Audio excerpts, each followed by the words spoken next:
Well, I want to extend a very special welcome to all of you for coming here. You have no idea how it touches my heart that you would all come here to be together.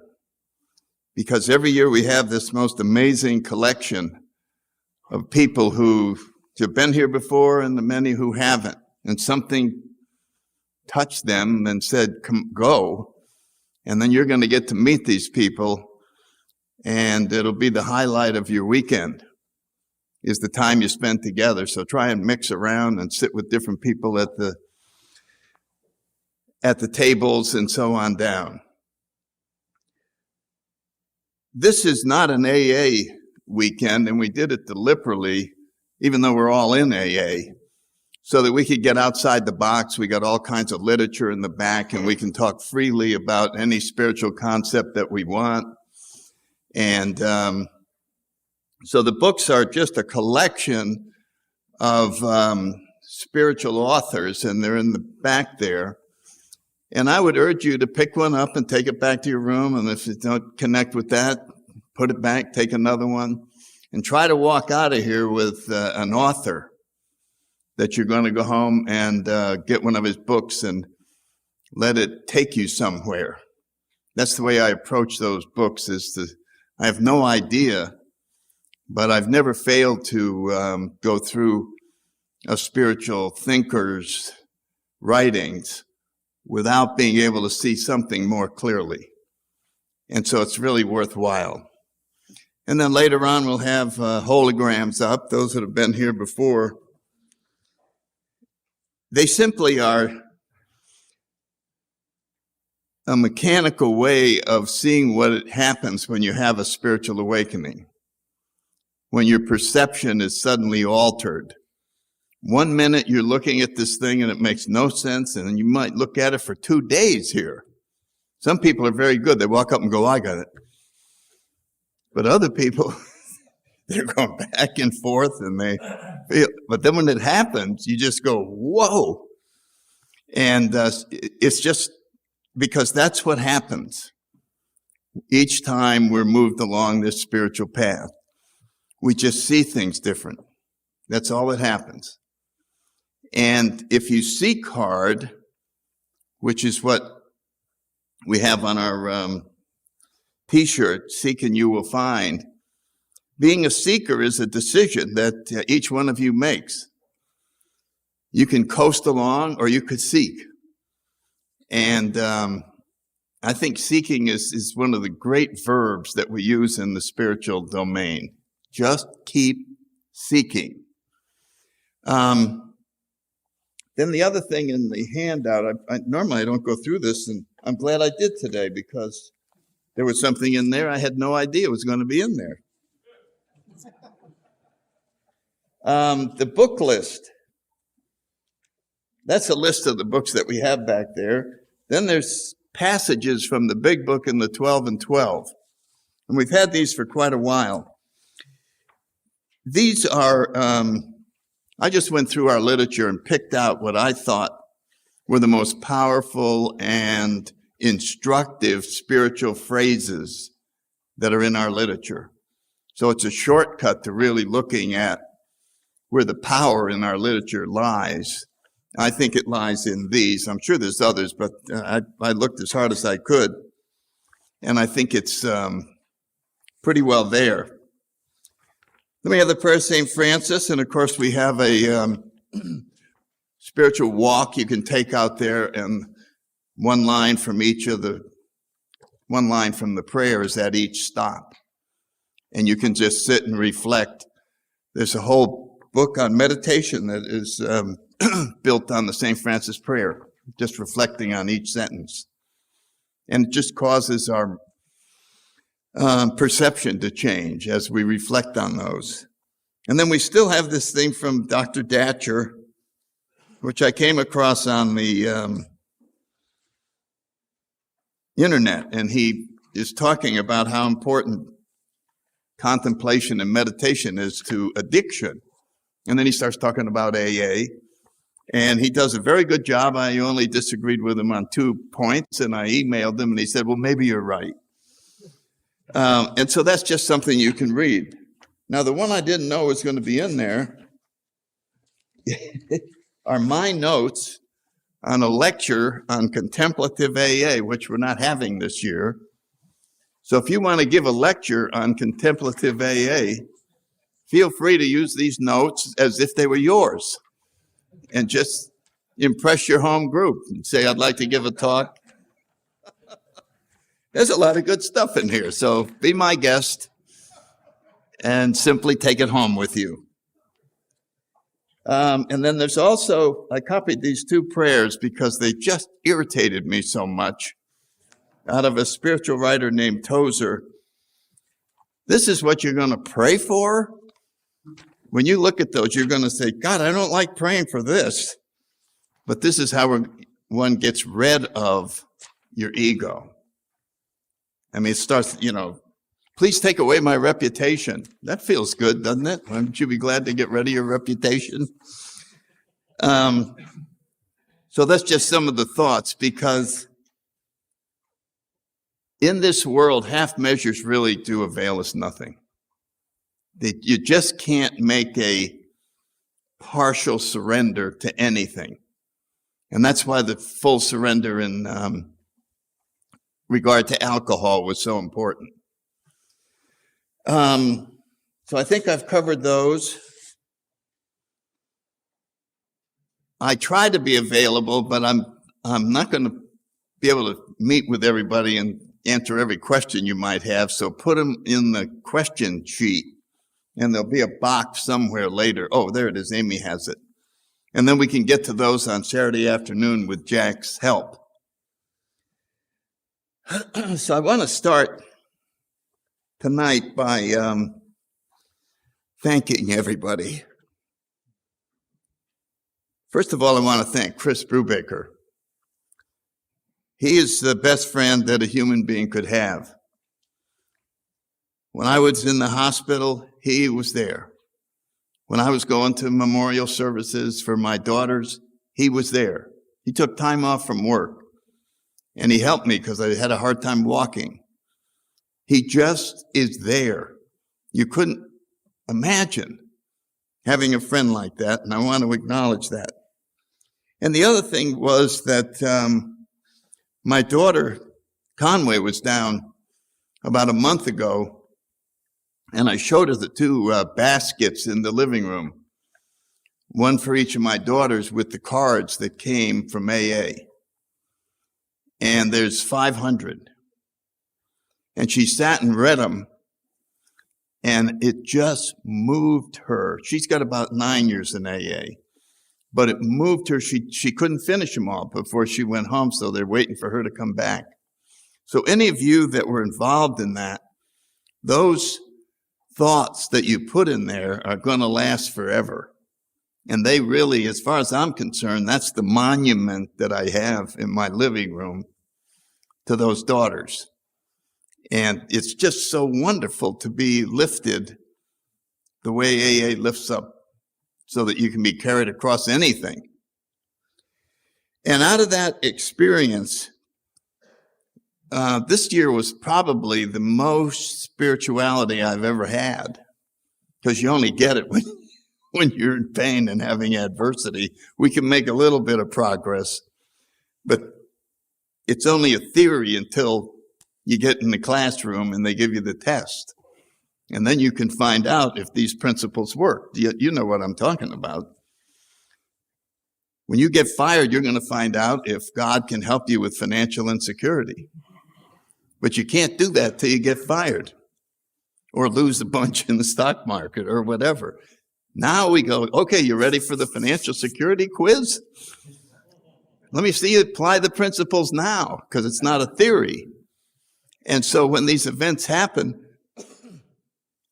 they really are blessings. They're just amazing blessings. And I've worked hard on my spiritual program, and I thought it was stronger than it was. That's called spiritual arrogance. I didn't think that physical pain, I thought I could rise above physical pain. And I'm here to say I can't.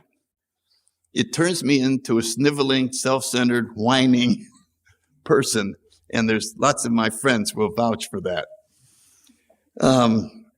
But as far as the other events during the year, it was just amazing. And so I want to share 2 huge lessons that came out of the deaths of my daughters. One is, well, there's 3. When events happen, the most powerful part of acceptance happens if you accept it as it's happening. In other words, if you wait, it opens the door to resentment and anger and all kinds of things. And then you have to work forever to get rid of them. I had no concept of this until this year. As whatever it is, your boss goes in, says you're fired. And you go, okay, from now on, I'm fired. There's no resistance to it. It's a fact. And eventually we have to accept it, but if we accept it immediately. And the second one was to forgive immediately. Just forgive. So whatever happens, I had somebody murder my daughter. And I had seen an example of someone who forgave on the very day that that happened to them. And it stuck with me for 25 years. And I knew if that happened to me, that I was going to do the same thing. And so I just decided, as I was being told, to forgive whoever did it. And it's never bothered me since. And the third thing is, and this is probably the most important of all, whatever happens, there's a space between when it happens and when you react to it. It could be 1 second, it could be 3 seconds. It could be while you walk in the other room and sit down, and now you're going to let the impact come in. That's just the way we're structured. There actually is a break there before you react. And during that break, you go to God. That's the trick. You say, I'll react to this in a minute. But right now, I'm going to go to God, and I'm going to tell him, I guarantee that this is not going to change how I feel about you. And you stay there assuring him that he comes first, that your love for him is ahead of everything, ahead of your life, ahead of everything. And spend a minute or 2 doing that. You still haven't reacted to whatever the situation is. Now you go back. Oh, jeez. God comes with you, and he just puts it all in perspective. You walk back with a guarantee that whatever it is, everything's going to be fine. There's no worry that needs to be made with any of this. Boy, I hope this lasts. And up until this year, that was a theory. Do you follow what I'm saying? Oh, yeah, that's very interesting. Just like the program is a theory until we practice it. So all I'm sharing this year is that if you stay in a constant state of receiving help, that is the secret to growing spiritually. We always talk about giving help as very, very important. And it is, but this is more important. The staying constantly receiving more help than you had the year before. Why is that important? Because it's making you more dependent than you were before. You're becoming more dependent on God. And that's hard to do because it looks like you don't need him as much as you did when you first got here. And so if we aren't continuing to surrender even more, then as we get better, we move further away from God because we apparently don't need him as much. And so there's the trap that we'll talk about near the end. I think the last lecture, that one of the problems with spirituality is it works. It does what it says it's going to do. It's going to return you to a state of peace. And that leads to an illusion that you don't need as much help as you used to. So it takes a conscious effort to be getting more help. Ask more people's thoughts on things. Pray more. And see what else you can turn over. Keep working on the 6th and 7th step. What else can you let go of? So those are just some of the lessons that I got out of this year that I thought were amazing. And I was just lifted so I could stay extremely light throughout the year. And a lot of it was from getting so much help, prayer, and support. So that's enough out of that.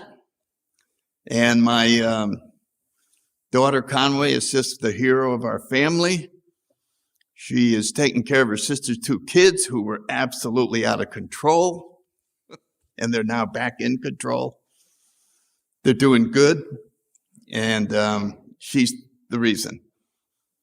And as the rest of my family were commenting, 12 years ago, we couldn't trust her with an ice cream cone because she was still out there. You wouldn't put her in charge of anything, just like they wouldn't have put us in charge of anything before we got here. And so it's just a joy to watch someone else blossom. And I know you all see that in your home groups. We saw it today at Yana, new people getting white chips, somebody with 3 days talking, thanking everybody for the help. And the privilege of being able to see this on a regular basis, you just don't want to miss it. You really got to stay at meetings and be looking for the miracle that's going on. And watch the change in the expression in people's faces. And watch women who all looking so awful. And watch their inner beauty come back. And look over there and go, that woman looks 20 years younger. And rejoice in it. And what we're rejoicing in is that we got to see it. That's what I like. I mean, I could travel all I want.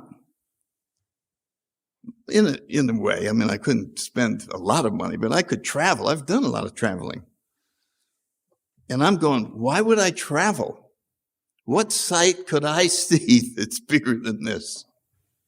What I saw today at noon, why would I go to Egypt? Why would I go anywhere? That's the privilege that we have in here, if you see it. If you see it that way. And as you seek God, this is what you're going to start seeing. It's just going to get bigger and bigger because the goal is to come as close as we can to seeing God's world instead of ours. That would be the jackpot. That's what St. Francis obviously must have come darn close. I'll bet if we could get inside of his mind and his eyes and just watch when he came out and looked around what he saw, I bet it was spectacular. I bet it was just amazing. Whereas the rest of us are going, what are you talking about, St. Francis? It's just a bunch of people hanging around, being human. I don't see why you're so excited. Well, we get glimpses of this, and Bill writes about that. Get a glimpse of the kingdom. That's the kingdom. It's right here, is to be able to see that. So I urge you all to keep seeing and seeking and see if your vision and what you see doesn't improve. Now let's see. This year, I'm just winging it. I choose these topics and they sound great about 6 months ago. Yeah, that'll be fun. Yeah, boy, we'll get into that.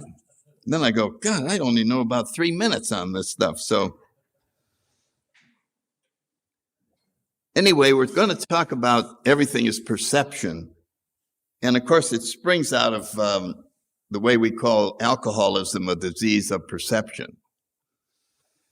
But when you really look at it, all of life is a disease of perception. And that's all there is. There's nothing in the world except your perception. The only thing you know for sure that it's real is you. And so all of the challenges and all of the growth comes from you changing your perception. That's how the whole deal works. You are changing your perception. What's this? Oh, whiskey.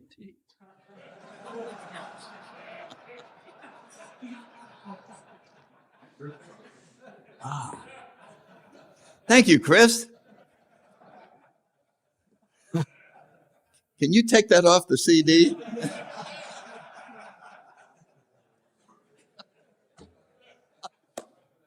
That does taste good, tea. All right. Tea with honey. I got my doctor here, Jim, so we know we're going to make it through. Right, Jim? Let's go back and go over that again. The only thing any of us have is perception. That's it. There's nothing else. Because if there's 50 people in this room, they're seeing 50 different Sandys. And you're hearing, no one is seeing the same thing. Nobody's going to go home with the same experience from this weekend. It's yours uniquely. And so if we understand that everything is perception, then the answer to everything is inside here. It's inside here. And I would add to the, you know how when you're new, they go, now I want you to go home and I want you to put this sign on your mirror. You know the sign? You are looking at the problem. Have you all had your pigeons do that? You just put this up on the mirror. You are looking at the problem. It's time to take that down and put a sign up that says, you are looking at the solution. That's where it is. And I really enjoy going in and making eye contact with myself and telling me how much I love me. And I look in my own eyes to see what I can find out. Because it's symbolizing that's where all the truth is. It's not out here. You can't trust anything that you hear. You can't trust anything that you read. It may lead you to do a deeper looking, to do deeper meditation so that you can look at the spaces between the thoughts. But it's only there is where we're going to have anything revealed. Now, in order to have that happen, we got to start getting rid of this perception that we put together. The original perception that we start with is called our story. And it's not an accident that we call it our story. Our story. Well, I think I'll make up a story about me. Let's see. I was born here, had a rotten childhood. Parents were mean. And 40 years later, you go, actually, they were very nice. That story was wrong. Why are we doing it? Because our perception changed. We came in here. We had the beginning of some awakenings. We looked back at our childhood. And we went, you know, they were really trying hard. They're actually pretty noble people. Didn't say noble here. I guess I'll have to erase that.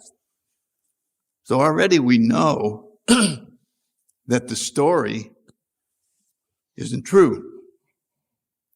It's just not true. How many times have we been forced by our sponsor to change our mind? All right. Okay. All right. Okay. Might be somebody in the group. I hate that Jake. He's such a jerk. No, he's not a jerk. He's a wonderful guy. No, he's a jerk. And then your sponsor explains all about him, the work he does, what his family situation is. And you go, well, maybe he used to be a jerk. That's a person changing their mind slowly. And then finally, you look at Jake through your sponsor's eyes, and you almost cry. He's such a wonderful guy. Perception. So we just don't want to lock in anything that we see or read. It's only there today. See, that's the view from here. So if you're at sea level and you have one view, but when you climb up 1,000 feet, right, Mike? It's a hell of a different view. It's quite amazing. Any of you that did flying or climb up mountains or whatever it is, that view is constantly changing, and your perspective on everything is changing. That's what we're trying to do here. We're trying to climb to the spiritual heights for the simple reason of seeing things differently, of seeing a different world. So you don't have to travel to see the sights, because they're going to occur if you're growing spiritually. You'll never see the same old meeting, the same old crowd, the same old anything.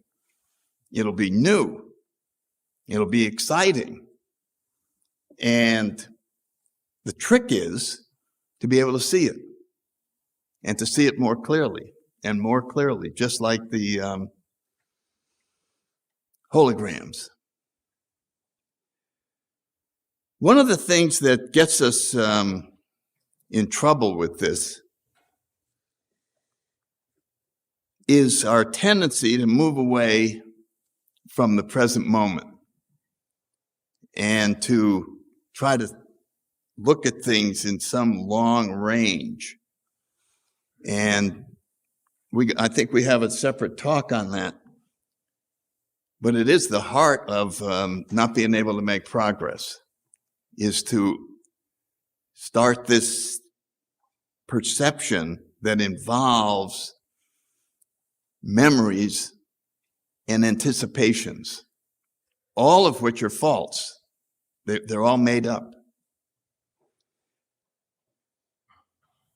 We make up a story, and I've talked about this. I think it just, I'll go to the end of this. In our big book, it talks about one of the great things. I just love the way Bill wrote this stuff. He said, God is everything or he's nothing. He either is or he isn't. And then he has that sentence, what is your choice to be? Do you like that sentence? What is your choice? Everything or nothing? And you go, I have a choice about whether God exists?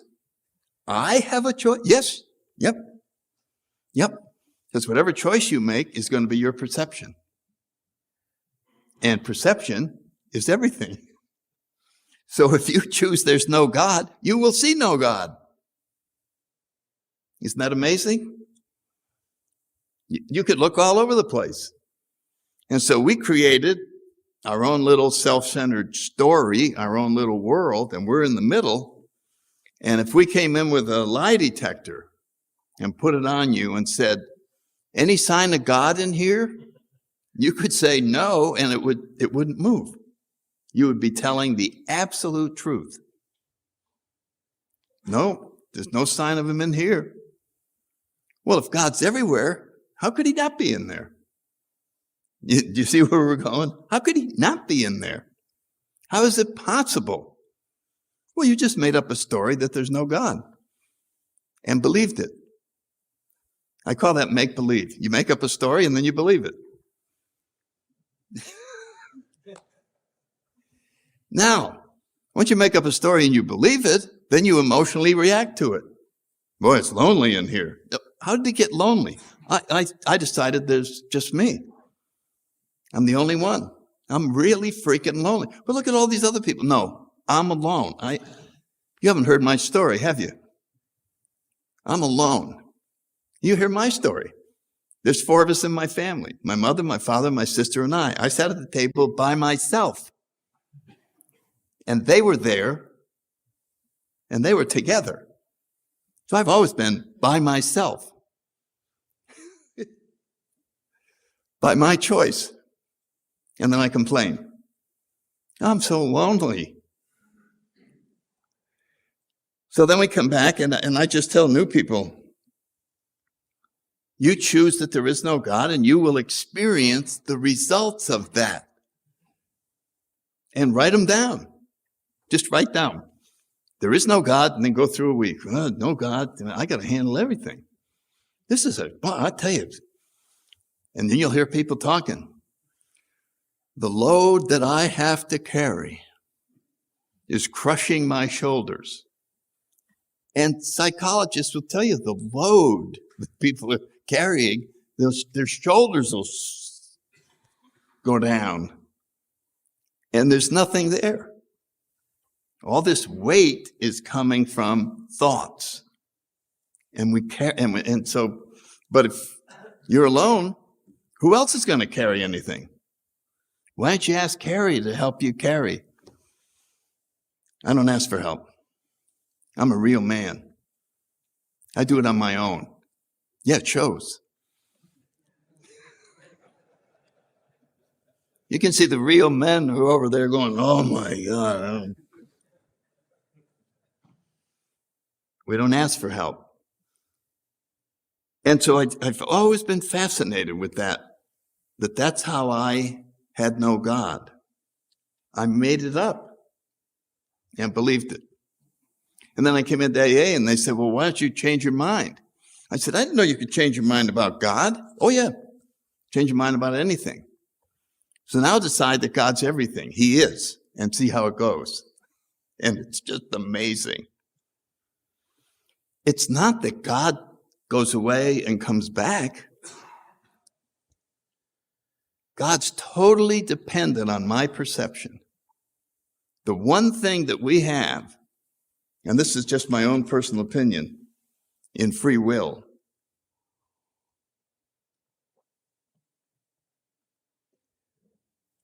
We're only given freedom to make one choice. Well, no more. You're not free. This is the only one that you're free. I know you're going, what do you mean? I got free will. I can do this and that. You can either choose God or not choose God. You're free to do that. Once you choose God, He makes the decisions. And your choice is gone because you're going to turn your life over to Him. If you don't choose God, your character defects are in charge. And they'll make your choices.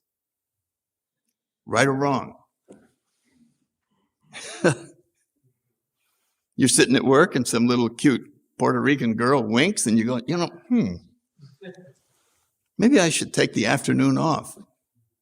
Did you choose that? Or did lust choose it? Or did fear choose it? Or did resentment choose it? So in order to have free choice, we have to get rid of our character defects. The only way to get rid of them is to become totally dependent on God. And so there it is. I used to think when I was addicted to alcohol, it felt so good to be free at last. And you know how people are. They go, well, I stopped drinking. I'm free. I don't have to think about drinking. Everything's going to be wonderful. And it's not. They still have all these problems. They're still frightened. They're still angry. They're still resentful. But you got all your freedom back. I would have a prayer. It would say, relieve me of the bondage of freedom. Please. Don't give me that. Don't give me the responsibility for all the decisions in the world. Why couldn't I just have a loving God figure it all out for me? And I just get to watch. I just become an actor on the stage. I think I had something from Shakespeare somewhere. Must be another lecture.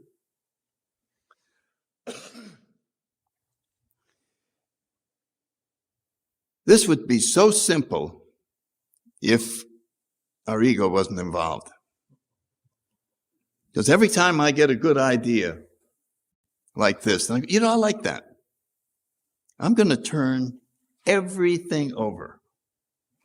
And then I'll have a voice. Well, you better not turn the money thing over, buddy, because you're right on the edge. You keep that yourself because you know, blah, blah, blah. And so I've already taken that back. But it sounded great when I said it. And I think a lot of good ideas come from my spirit, and then they get vetoed by my mind, who looks around and uses information out there that's false and takes me back into the world of my thoughts, which you've all been through them. They just keep repeating and repeating. Each person has their own set of fears and their own set of hot buttons and all of that, and they just keep going off. So, one of the things that I realized this year was a different attitude about death.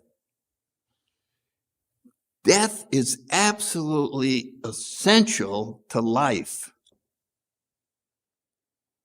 And life is absolutely essential to death. You couldn't have one without the other.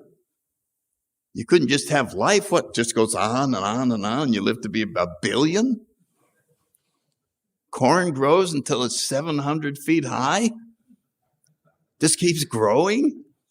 You have to get a helicopter to go harvest it? I don't think so. It's supposed to grow, die. Grow, die. And so you could say that death is the end of life.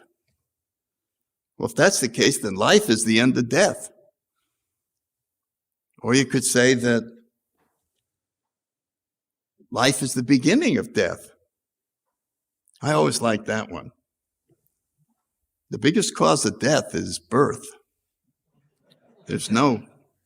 Nothing comes close.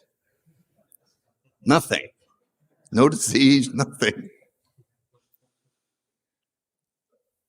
And so, just look at our whole life. You're reading a book. It ends. And then you go, wow. It doesn't go, you don't keep reading it for the rest of your life. You listen to a song and you just go, yeah.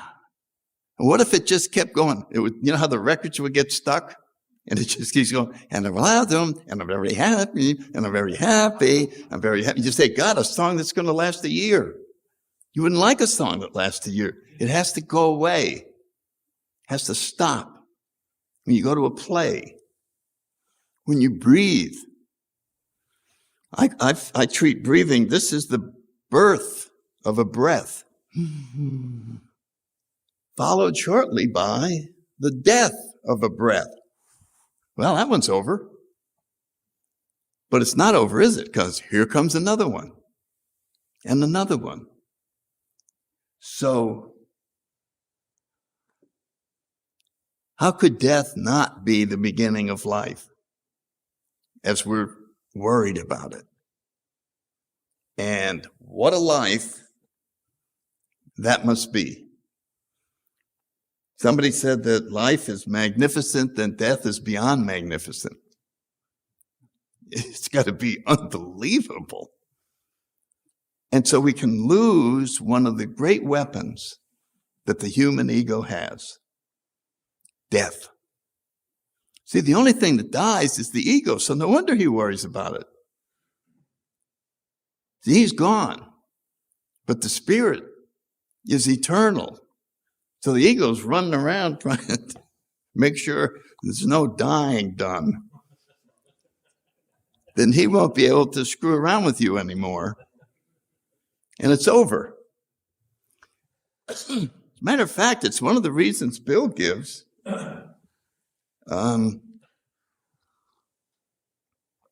for why we are able to become entirely ready to have God remove the drink problem. Because the ego realized that if he didn't concede on that, he could be gone. It was fatal. And so he says, I'm going to go along on this one. I'll give that to God. And we get the freedom. And we get, I haven't thought about taking a drink in 45 years. It's gone. It's complete release from that problem, from that character defect. And then as Bill writes, now why can't we get the same willingness with the other ones? They aren't fatal. So the ego's going to put up a fight. And he's going to do as we talk when we talk about step 6. He's going to concede part way. I agree we should get rid of 65% of my lust. You don't want to go too far. God, if he takes it all, this is him talking about me out of going along with getting rid of it all. What would it be like if you got rid of it all? Like you're dead? I mean, are you sure you want to go that far, Sandy? And so we settle for half measures. That's why steps 6 and 7 are so hard. That's what we're doing here. We're trying to become more willing to let go. It's hard to believe that the biggest action verb in AA is letting go. Doesn't sound like an action verb, does it? Like climb a mountain, just roaring. This is the tough one. Beep.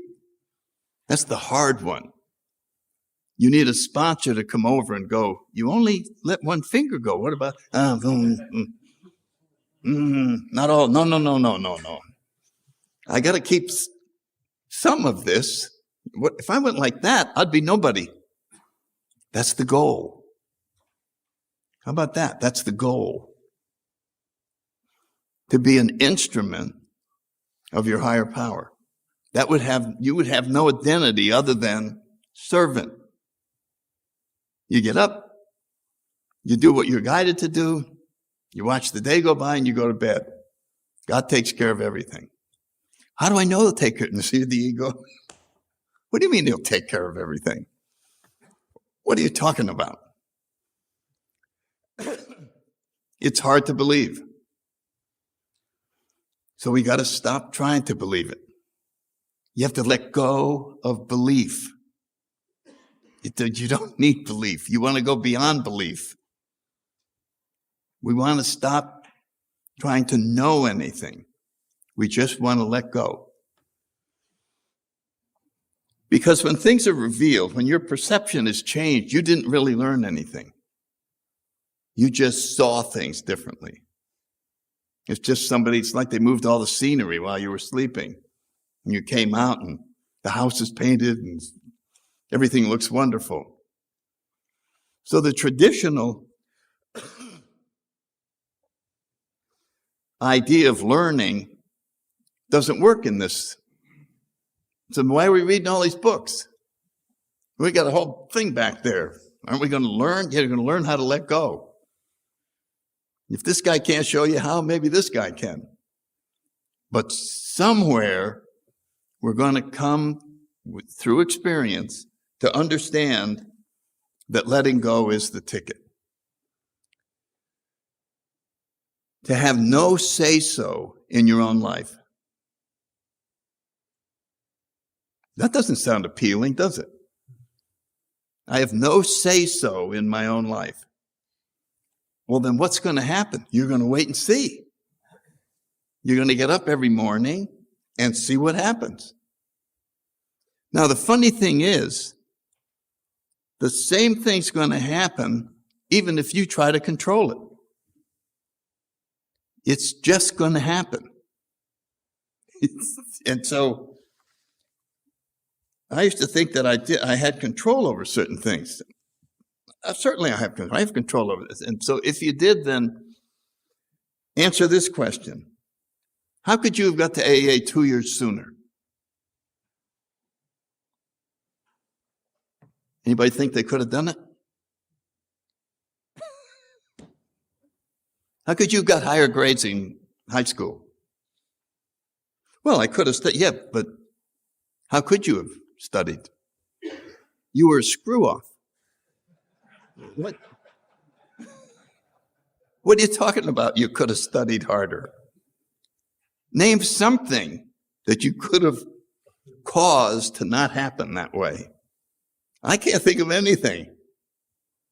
And yet, my version of looking back on my past, it was an endless series of bad decisions. No, that's the way it was going to happen. You were going to become a member of Alcoholics Anonymous. And that's the end of that. You could have chosen anything. I want to be a Nobel Peace. Sorry, you're going to be a member of Alcoholics Anonymous. Now, why would God's name would they make us members of Alcoholics Anonymous? Look how useful we are. Just look at how useful we are. We're the only ones that a suffering alcoholic will listen to. Wow, maybe it wasn't a bad plan after all. Really? How many times now that you've been sober a while have you said, at first I thought it was the worst thing that ever happened, but now I see it was the best thing that ever happened? Well, make up your mind. So if we can somehow start pulling away the idea that we can control anything, life will be like going to a movie. That's it. It's just going to unfold, so you ought to watch it. It's a play about you. And Shakespeare was right. Just say your lines. Remember the old lines? They had us saying real terrible lines for a long time. You remember those lines? God, it irritated everybody. I thought it was awful. I was given all those lines to say mean things about people, insult, just be irresponsible and all that. I thought it was my fault. See, when you take responsibility, then it's your fault that you didn't treat your children right, that you didn't do this. No, you were given a part. And that's the way the lines went. You couldn't have treated them any better. You weren't the good guy in that part of the show. You were the bad guy. I know all this sounds like, oh, you're just making excuses for us. No. After you've been around a while, you start looking back and you realize that this guilt stuff is another story to make us feel bad. The only reason we feel bad is we made up a story that we have to feel bad about. God, you were such a jerk. Yeah, you're right. And you sit there and cower from your own reprimand because you thought you should have done better. Well, tell me how. I mean, I know I could say the words, but how could I have gone the person that I was?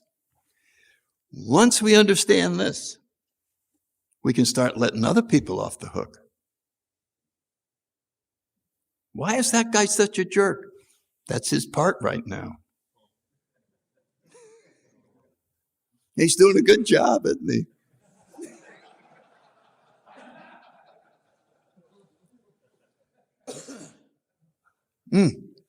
So when we see that, just from doing that, from now on, you're going to see jerks differently. I'll guarantee you. The next jerk you see at your home group, you're just going to go, well, I'm glad I don't have to play that part right now. Freedom from jerks. I mean, you could do the same thing to almost anything. So that's why it's so important to see that perception is everything. And the perception is where you're at spiritually. That's the measure of your spirituality. So when Chuck came up with that great line, new pair of glasses, well, actually, it was who? Father Dowling? Or I think so. Gave it to him. It says it all. I mean, how simple is that? Here's Chuck, that great retreat, and all the material that's on there. And here's this little title, A New Pair of Glasses. It says it all. He did the work. They put him on, opened his eyes. Whoa. Saw it all different. So we're not waiting for anything to change. We're not waiting for this situation to straighten out or that situation to straighten out. We're waiting for new glasses. And then we'll be able to see things as if it were a play. After all, in this play, everybody dies at the end. It's a hell of a play. But fortunately, there's a whole new cast arriving. And then they'll go off, and a whole nother cast will come. And it's just one play after another. 1, 2, 3, 4, 5. 1, 2, 3, 4, 5. So we're making light of life. Somebody said life is precious. Well, if it's eternal, how freaking precious can it be? There's an infinite supply. It goes on forever. How could you waste time? Don't waste time. There's only 8 billion years left. You'll be like in the middle of the ocean. You're in a boat and you scoop a cup of water out and look at it and dump it back in. Somebody says, don't waste water. You don't have to, so you can see all of these constructs are designed to give us faulty perception. And faulty perception causes all the problems. So there's no such thing as a real problem. There's only a bad perception. So when I sponsor people and they call me up and they say they have a problem, I say, come on over. I'm secretly planning to show them that they don't have a problem. That's my goal. And they come in, well, and I go, oh yeah, I know. But hey, wait, how much sobriety you got now? 6 months. 6 months. Did you ever think you'd get 6 months? No, I really didn't. You know, you gave that little talk the other night. People loved it. You've really come a long way, haven't you? And we just keep going on. And then I go, what was there? A little misunderstanding at work? It's something. Yeah. You think it's possible to see that maybe, isn't your boss going through a divorce? Yeah. You think he's hurting? Yeah. You think that's why he lost his temper? Yeah. How's the problem? Well, if you look at it that way, it's really not much of a problem. What did we do? We changed his perception of the problem, and the problem went away. It was never resolved. It was never figured out. That's what Bill writes in our books. Our problems are removed. There's different verbs for spirituality.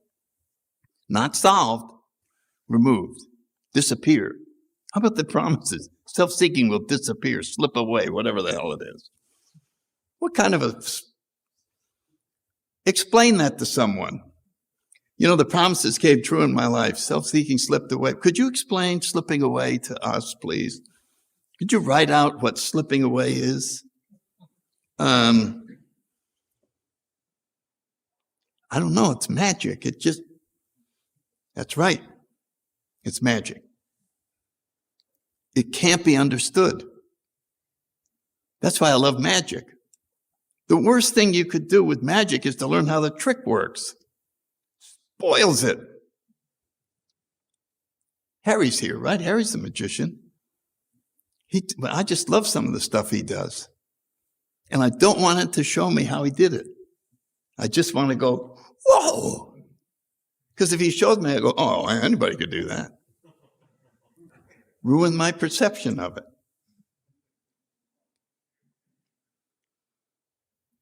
We just want to figure things out. Suppose you were an actor in a Shakespearean play, and you're saying your lines, and you're on the stage going, I wonder why in God's name Shakespeare has me saying that. I think you'd screw up the play. You wouldn't stay in the role. Why has he got me saying this? Doesn't make sense that I would be saying this at this point. Just say the lines. See if the audience likes it. Is that how you tell if the tricks are good? You look at the audience, right, Harry? And if their eyes are going, you know you're doing good. And when a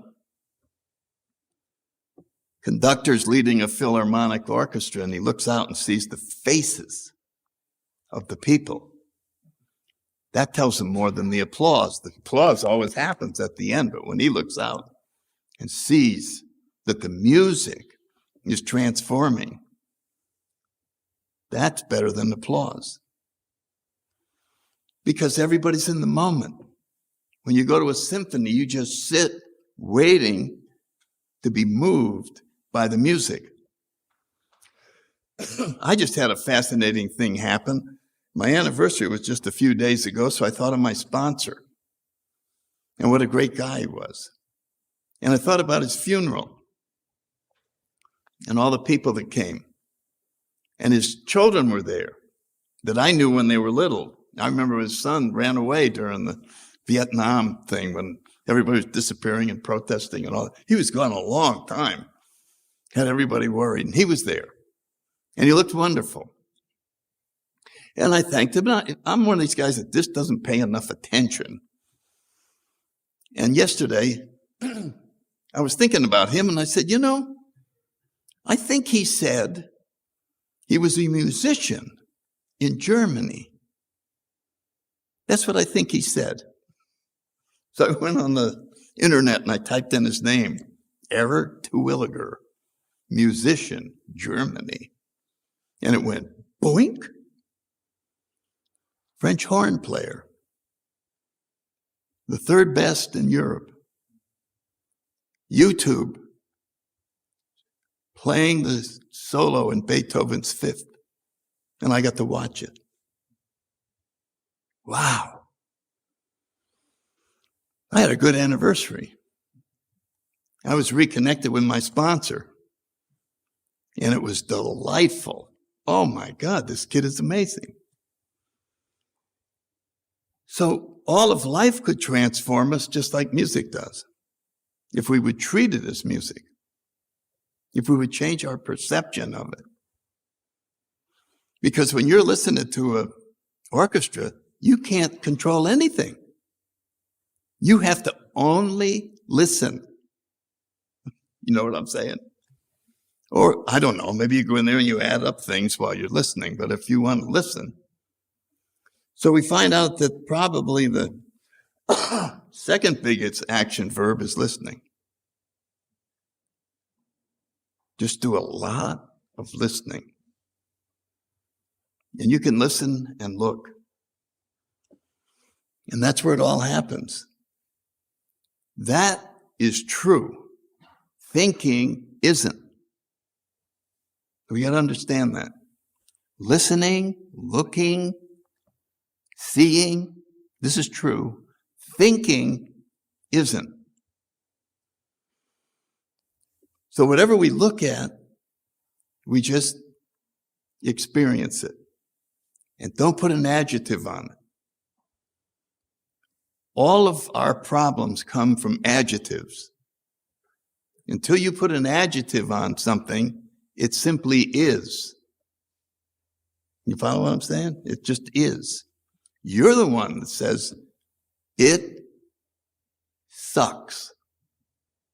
It didn't do anything like that. It just is. But you didn't want it that way. So you called it bad. So all the adjectives that we put on things, that's what we suffer from. Not from the event, from the adjective.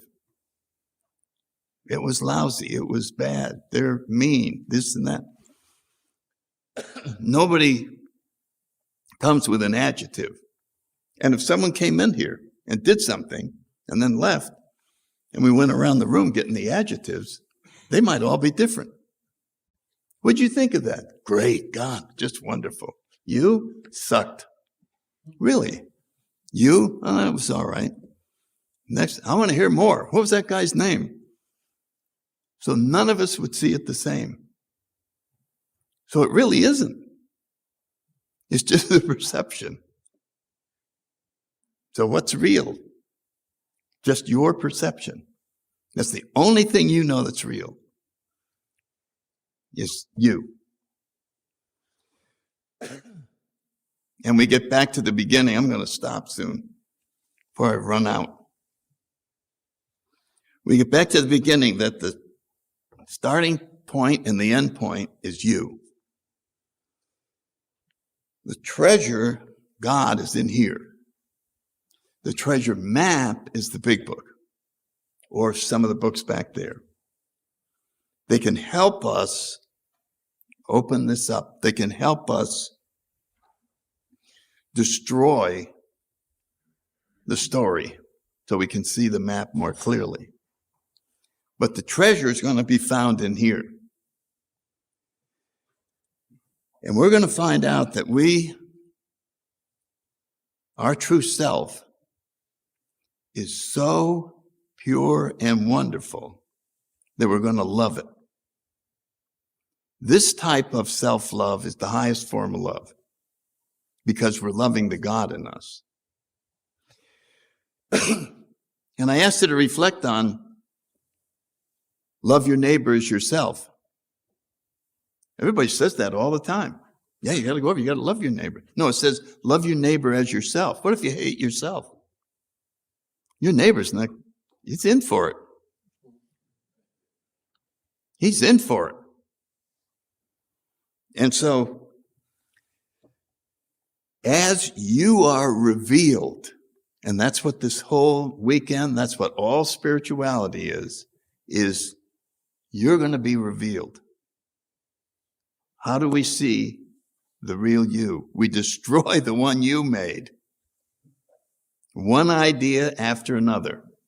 One perception after another. One more time, you had it wrong. And what's left is what we want to finally see. So that's what seeking does. We're not seeking anything in India, we're seeking something in here. And it can be seen in our eyes. It's amazing what you can see in your own eyes. And that's where the treasure is. So the more time you spend looking in there and telling yourself you love you. It's so awkward to do, to look yourself right in the eye. Remember how hard it was to finally go to your father and say, I love you? This is even harder. Walk up to a mirror and just look right into your own eyes and go, you're going to cry when you do it. That's all you've been wanting for a long time, was your own love. And you've been given hate and despise and criticism and awful treatment. We treat ourselves worse than our worst enemy.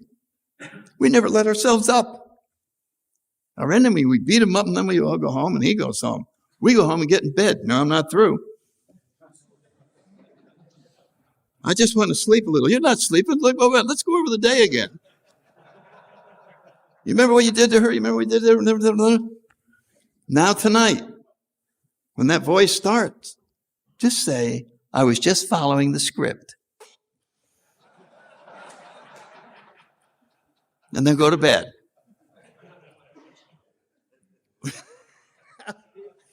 Good punchline. I'm going to stop on that. I don't want to wear this out because I think I'm supposed to give another talk. So let's just wrap it up. I appreciate everybody's attention. And we can walk over about 2 minutes to 7. So hang around here and visit. Thank you all. Thanks.